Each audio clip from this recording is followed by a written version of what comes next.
আসসালামু আলাইকুম। Welcome to my BCS voice. এটা হচ্ছে আমার প্রাইমারি এক্সাম প্রিপারেশনের 13তম দিন। দিনটা ছিল 3 তারিখের। আমার পরীক্ষা যেহেতু আমার নিজ জেলায় দিতে হবে, তাই পরীক্ষার প্রিপারেশনের সাথে সাথে বাড়িতে যাওয়ারও প্রিপারেশন নিচ্ছিলাম।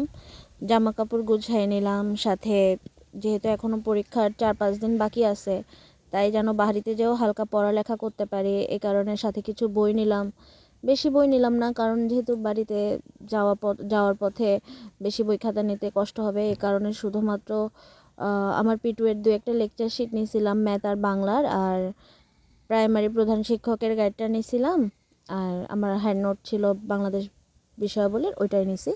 তো এই তো পরীক্ষার জন্য পড়তেছিলাম। এখন এমসিকিউ প্র্যাকটিস করতেছি। আমি এই যে আমার পুরাতন যে প্রাইমারি শিক্ষক নিয়োগের যে গাইডটা, এটা আমি ভাবছি যে এর সাথে নিব না, তাই যতক্ষণ বাসায় আসি ভাবতেছি এই গাইডটা ভালো করে পড়ি, বাকিগুলো তো বাড়িতে যাই একটু হইলেও উল্টায় পাল্টায় দেখতে পারবো। তো যেহেতু চলে যাব, আজকে টিউশনিং করাই যাব। বাচ্চারা আসলো, বাচ্চাদেরকে সব কিছু বুঝাই টুঝাই বললাম যে আমি কখন চলে আসবো, ওরা যেন ভালো করে পড়ে, এই কয়দিন একদম বসে না থাকে। তো ওদের ছুটি দিলাম, ছুটি দিয়ে হালকা নাস্তা করলাম, নাস্তা করে আমি আবার পড়তে বসছি। সাথে আমাদের বাসায় তো ঝামেলা আছেই, সবাই যেহেতু বাড়িতে যাচ্ছি আমরা, আমি, আমার বোন, আম্মু আব্বু সবারই প্যাকিং চলতেছিল। তো একটা রাশ এর মধ্যে ছিল। এই তো সব ব্যাগগুলো গুছাই ফেললাম, সব কিছু রেডি। তো ভাবতেছি কালকে যেহেতু গাড়িতেই থাকবো, কালকে তো আর পড়ালেখা হবে না। তো রাতে আমি আবার পড়তে বসলাম, প্রায় রাত 2টা 3টা পর্যন্ত পড়লাম, এরপর ঘুমাইছি। এরপরের দিনে আমার গাড়ি ছিল 10টা বাজে। তো 10টা বাজে যতক্ষণে না বের হচ্ছে ঘর থেকে, এর আগেও আমি কিছুক্ষণ পরে বের হইলাম, কারণ বাড়িতে যেয়ে আমি কতটুকু কি পড়তে পারবো আমার সে জানা নাই। তো এই তো একে তো বাড়িতে যাওয়ার একটা এক্সাইটমেন্ট কাজ করতেছিল, সাথে একটুখানি নার্ভাসও ছিলাম, কারণ আমি একটু অসুস্থ ছিলাম। আর আমাদের বাড়ি যেহেতু বরিশাল, আর চিটাগাং থেকে বরিশাল যেতে মিনিমাম তো 10-12 ঘন্টা লাগে, তো এতক্ষণের জার্নি অনেক ভয়ে ছিলাম যে কিভাবে কি যাব।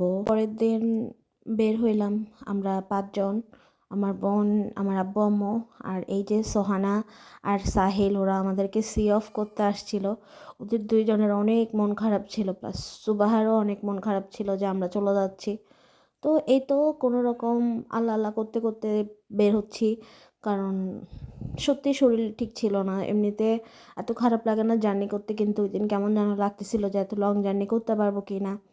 এই তো বাহিরের পরিবেশ দেখতে দেখতে আর খাওয়া দাওয়া করতে করতে আমরা অনেক দিন পর বাড়িতে যাচ্ছি, এইটার জন্য অনেক মজা করতেছিলাম, আমরা খুশি ছিলাম। আবার আমার একটা টেনশনও হচ্ছিল যে আমার তো পরীক্ষা আছে, যদি পরীক্ষায় পাশ না করি তাহলে তো খারাপ হয়ে যাবে।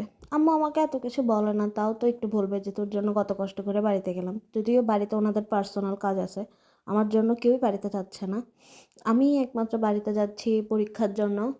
হয়তো বছরের শুরুতে ক্লাস, তারপরে টিউশন, এগুলো ছেড়ে আমি কখনোই বাড়িতে যাইতাম না, অন্তত ঘুরতে তো যাইতাম না, কোনো কাজ থাকলে হয়তো যাওয়া হইতো।